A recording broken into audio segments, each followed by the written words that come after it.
Selamat malam teman-teman, bertemu lagi dengan saya di channel Taksol Horor. Di malam hari ini saya mau ceritakan tentang sebuah perjalanan saya dengan istri menuju ke suatu tempat itu. Saya ucapkan dulu terima kasih buat teman-teman yang sudah subscribe, yang sudah nonton dan mendengarkan cerita-cerita di video-video yang awal-awal. Terima kasih sudah bergabung. Dan malam hari ini saya harap teman-teman jangan terkecoh dengan judulnya gitu ya. Jadi kenapa saya beri judul Ditolong Pocong? Nah, ini coba teman-teman memperhatikan cerita yang akan saya sampaikan ini. Jadi ceritanya begini. Kira-kira ini terjadi sekitar tahun, jadi di awal-awal saya menikah gitu ya. Saya di tahun 2004 saya menikah dengan istri saya. Saya menempati sebuah rumah yang milik om saya gitu ya, milik om saya. Jadi di sebelah rumah saya itu pasti rame, setiap malam tuh pasti rame. Kenapa ramenya? Nanti akan saya ceritakan di akhir-akhir, agak akhir-akhir cerita. Jadi ceritanya begini. Pada waktu itu saya menekuni profesi ini, apa teman-teman, jualan pakaian bekas itu yang diimpor dari Korea gitu ya, Taiwan, Korea gitu ya. Jadi saya sering kali jualan gitu, jualan pakaian-pakaian bekas itu. Jadi ada jaket, ada kaos, ada baju, ada blus, ada rok, ada celana panjang, jadi campur gitu. Nah, suatu ketika saya punya teman yang berada di suatu daerah gitu ya. Namanya, kalau teman-teman tahu ini ada di, maaf ya saya agak serak gitu ya, agak serak, nggak tahu kenapa nih. Nah, di satu daerah yang namanya itu Karanggede. Jadi kira-kira kalau dari rumah saya itu hampir sekitar 45 menit sampai 1 jam. Tapi nggak ada, kalau 1 jam nggak ada, paling ya 45 menit dengan naik motor gitu. Nah, saya ada janjian dengan di sana sesama pedagang pakaian bekas. Jadi pada waktu itu saya dapat channel itu pakaian-pakaian bekas yang jaket-jaket gitu ya, yang bagus-bagus itu. Jadi bekas tapi masih bagus gitu. Jadi channel saya ada di beberapa kota, di beberapa daerah, beberapa pasar-pasar gitu. Nah, malam itu saya lupa hari apa gitu ya, saya lupa hari apa. Tapi setelah maghrib saya janjian, pokoknya saya datang ke sana gitu, datang ke sana. Jadi saya harus melewati daerah kecamatan itu yang namanya Suruh gitu ya. Dari kota saya menuju daerah saya itu, menuju Karanggede ini harus melewati Suruh. Ada terminal Tingkir itu ke timur, terus nanti ada Suruh, pasar Suruh itu. Nah, di antara pasar Suruh itu dan pasar bukan pasar ya, tapi namanya Karanggede itu harus melewati daerah yang naik turun berkelok-kelok gitu. Nah, pada waktu itu saya naik motor bersama istri gitu ya. Saya boncengan gitu. Karena itu masih maghrib, saya rasa nggak ada pikiran apa-apa gitu ya di dalam pikiran saya, nggak yang serem atau apa gitu, enggak. Singkat ceritanya sudah melewati di daerah Suruh. Nah, ini tinggal menuju antara Suruh dan Karanggede. Dan itu jalannya memang berkelok-kelok dan naik turun gitu ya. Nah, pada waktu itu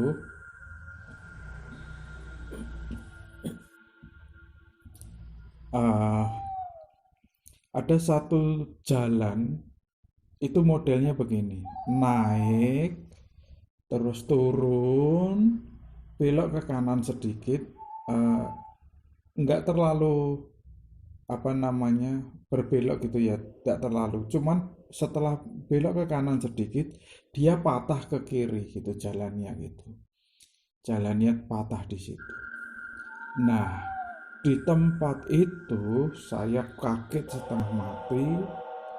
Di depan jalan saya itu, jadi gini, itu jalannya gelap sekali gitu ya, jalannya gelap sekali. Dan kalau teman-teman tahu di daerah ini yang nantinya akan mendengarkan cerita ini, pasti akan tahu di daerah itu. Jadi di kirinya itu ada kuburan, di kanannya itu ada kuburan. Nah, tempat naiknya itu, habis naik dia turun gitu. Begitu belok, saya kaget setengah mati. Jadi ada pocong itu, tapi berdiri di tengah jalan gitu. Oh, bukan di tengah jalan ya. Jadi di kalau jalan itu ada markanya, seandainya kita bayangkan ada markanya, pocong itu agak ke kanan sedikit gitu, di jalur kanan gitu, di tengah-tengah jalur kanan. Pas menikung begitu ke kiri sambil agak turun gitu. Kayak kaget setengah mati, saya banting ke kiri. Untungnya kami nggak jatuh gitu. Nggak jatuh, istri saya langsung teriak, kenapa pak gitu. Kenapa? Saya noleh gitu. Tadi ada pocong di depan situ gitu. Masa sih gitu, istrinya ketakutan, masa pak? Ya saya noleh nggak ada, pocongnya nggak ada. Jadi kalau seandainya, jadi saya nggak menabrak gitu ya, saya nggak menabrak pocong itu, tetapi saya bisa menghindari gitu. Jadi jelas dia itu berdiri di depan saya, cuman saya nggak lihat wajahnya. Jadi ini mohon maaf ya, saya agak merinding ini untuk ceritain. Jadi saya kaget, langsung saya banting ke kiri. Untungnya kami nggak jatuh, tempatnya gelap gitu. Jadi kanan kirinya itu setelah melewati kuburan itu, kanan kirinya itu kayak apa ya, pohon-pohonan, apa ya, kalau yang rimbun-rimbun gitu itu. Dan itu nggak ada satupun motor atau eh, mobil yang lewat ya pada waktu itu. Jadi di tahun 2004 itu saya menikah itu, sekitar tahun itu pastinya orang-orang sekitar situ tahu bahwa daerah itu pasti daerah yang sepi.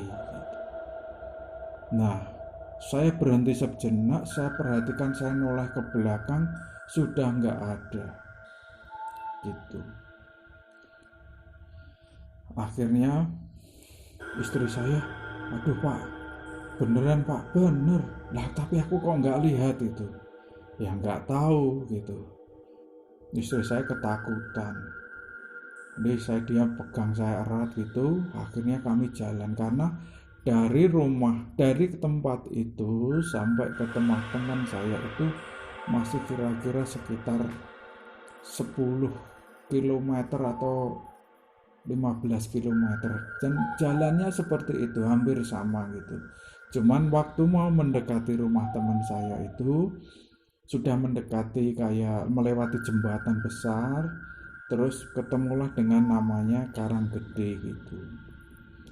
Ada perempatan, belok kanan, ke kanan, terus lewati pasar Karanggede itu baru belok kanan.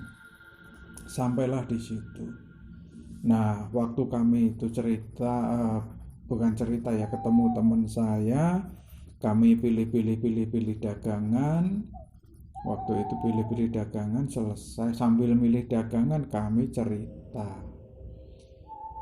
Seperti ini. Wah, teman saya cerita memang daerah situ itu pasti ada penampakan gitu, kalau enggak hati-hati gitu. Jadi orang melihat sesuatu di situ itu sering sekali gitu. Pada waktu itu ya, pada tahun-tahun itu berarti sekitar 16 sampai 17 tahun yang lalu. Kami masih muda waktu itu, kami juga habis nikah gitu ya, belum ada 1 tahun 2 tahun. Nah, singkat ceritanya teman saya bilang, kalau kamu takut, lewat aja jalan yang lain, tapi memutar dan jauh gitu.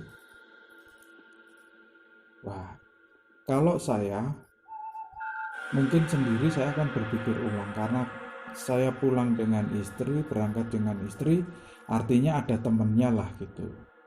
Ada temennya. Nah, saya tanya sama istri, gimana nok, mau lewat mana gitu. Ya kalau berani lewat situ tadi aja gitu, dilihat ini apa tempatnya yang tadi gitu. Nah,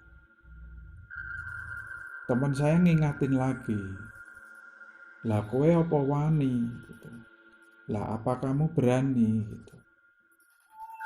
Jadi kalau memutar kuwi rada adoh, kalau memutar itu agak jauh, nanti ketemunya di daerah yang namanya itu Sruwen gitu. Itu jauh sekali memutar. Nah, saya packing barang-barang itu, saya packing, saya kasih di depan motor gitu ya, yang tengah motor bebek itu di depan. Istri saya pegangan saya gitu, pegangan erat itu. Ya udahlah, pokoknya lewat situ gitu.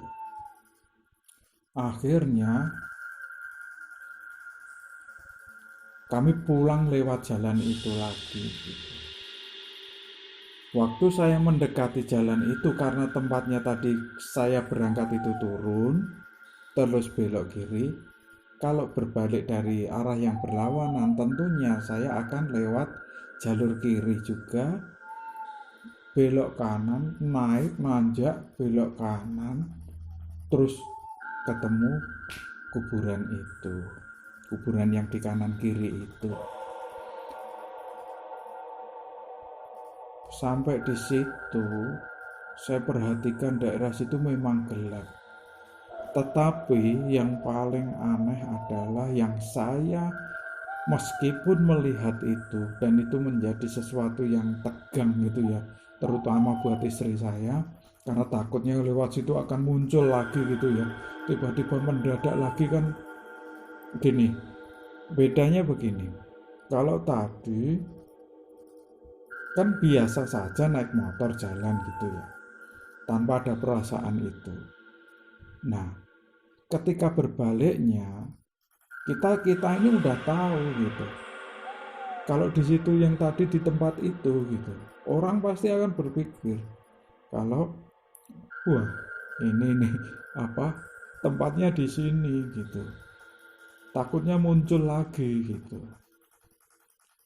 Nah, pas saya lewat situ itu ada motor lewat gitu ya, papasan gitu, pas itu kebetulan sekali ada papasan gitu. Nah, di titik tempat tadi sosok ini berdiri, di situ ada lubang besar gitu. Lubang ya, bukan lubang sumur gitu, bukan ya, tapi kalau kita nyebutnya itu jeglongan gitu ya, lubangan. Jadi seandainya tadi saya enggak menghindari sosok itu tadi, saya bisa nyemplung di lubang itu, dan saya bisa terpelanting dan kami berdua akan jatuh gitu.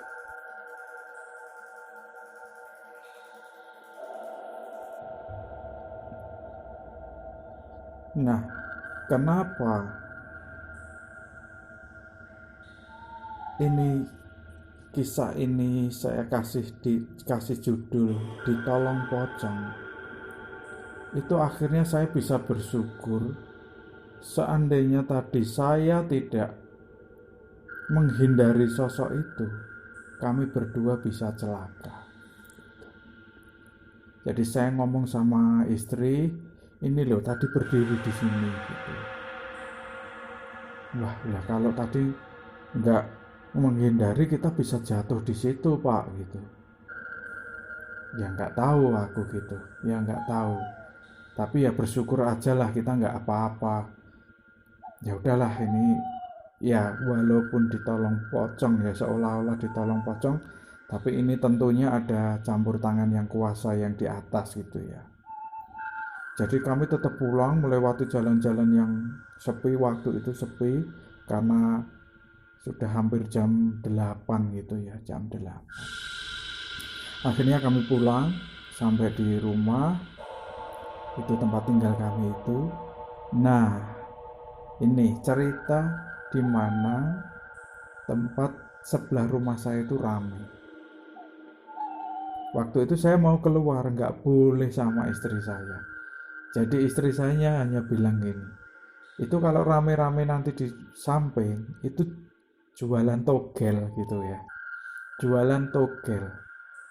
Lah padahal ini istri saya bilang, tadi kalau sudah lihat kayak gitu Pak, itu kalau nggak keluar 01 ya 03 gitu.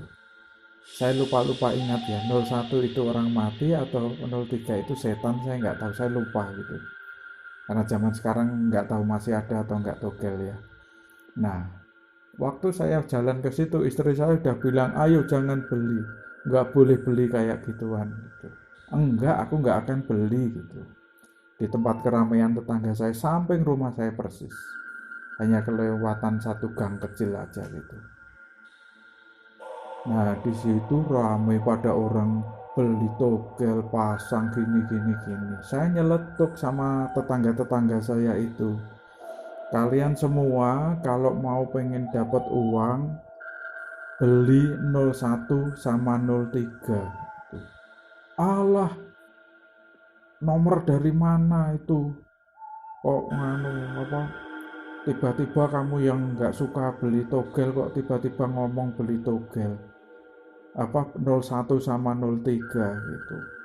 Nah, bukan itu. Ya kalau mau silahkan beli, kalau enggak ya enggak apa-apa gitu.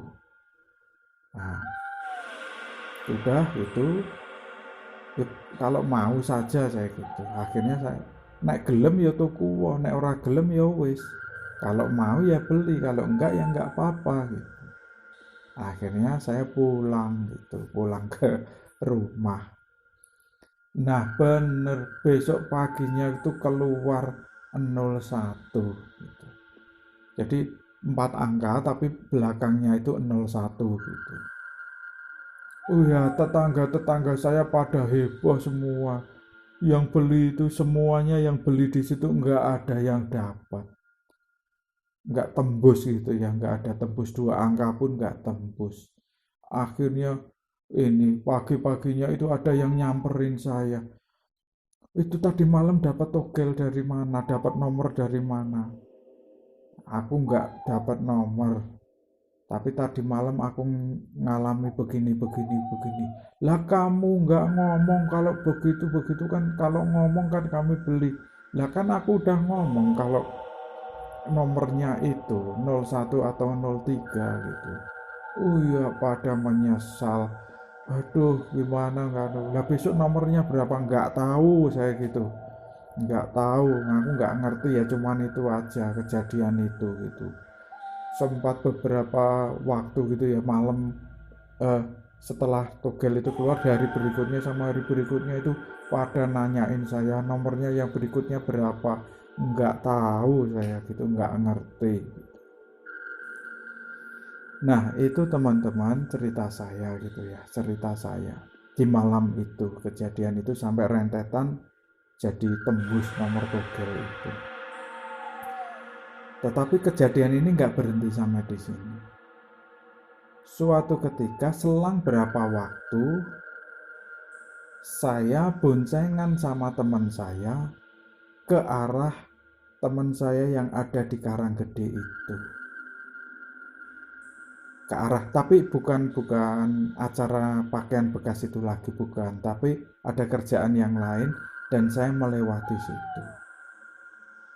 Dan benar, melewati jalan yang dekat kuburan itu agak macet gitu ya. Itu agak sore, nggak maghrib lagi tapi sore, sekitar setengah empatan gitu, setengah empat, jam 4. Agak sore, kok macet, ada apa ini? Tersendat gitu ya, nggak macet kayak kota-kota besar, bukan gitu, kok tersendat ini kenapa gitu. Teman saya bilang, paling ini ada apa, mobil yang kalau kami nyebutnya Isuzu gitu ya, yang angkutan pedesaan gitu, mungkin dia nurunin penumpang atau naikin penumpang, jadi yang belakangnya ngantri.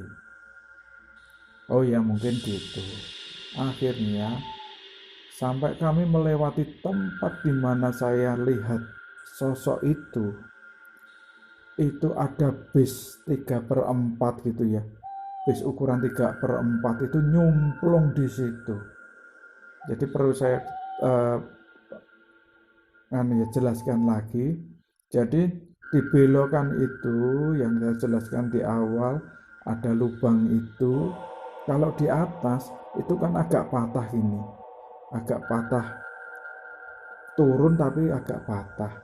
Nah, bisnya itu enggak belok ke kiri tapi masuk ke parit di depannya itu. Jadi ban kanannya itu masuk ke parit, mau bisnya itu sampai, kalau maaf ya bahasa Jawanya itu jengking gitu ya, keperosok di sana. Jadi karena bis itu gardannya, penggerak rodanya belakang, mobil itu nggak bisa mundur karena ban sebelah kirinya itu terangkat, ban belakang kirinya itu terangkat, jadi nggak bisa gitu. Nah, itulah kenapa di cerita ini saya ceritain bahwa ditolong pocong, tapi saya sampaikan kepada teman-teman, tidak ada namanya hal-hal yang gaib, hal-hal yang mistis itu menolong orang, tidak, tetapi bisa digunakan, dipakai oleh Yang Maha Kuasa itu, kejadian itu untuk menolong kita supaya kita juga selamat gitu. Nah, apa yang saya hadapi itu, apa yang saya lihat itu bisa menolong saya untuk tidak jatuh dan masuk ke parit itu. Nah, itu teman-teman. Jadi sekali lagi saya mohon maaf ceritanya mungkin nggak terlalu serem gitu ya, tapi bisa menjadi cerita yang baik gitu. Cerita menghibur gitu, bukan yang baik tapi menghibur teman-teman. Dan sharing saya ini, cerita saya ini, kalau ada salah-salah kata dalam penyampaian, saya mohon maaf gitu ya, karena ini dari belajar untuk menyampaikan sesuatu yang baru gitu. Dari saya yang baru cara menyampaikan. Begitu teman-teman, selamat menunaikan ibadah puasa, dan teman-teman semuanya diberkahi limpah gitu ya. Dukung channel ini supaya berkembang, ada perannya teman-teman untuk subscribe, like, share, komen. Terima kasih, dan ini akan membuat semangat saya untuk membagikan cerita-cerita berikutnya. Terima kasih teman-teman, selamat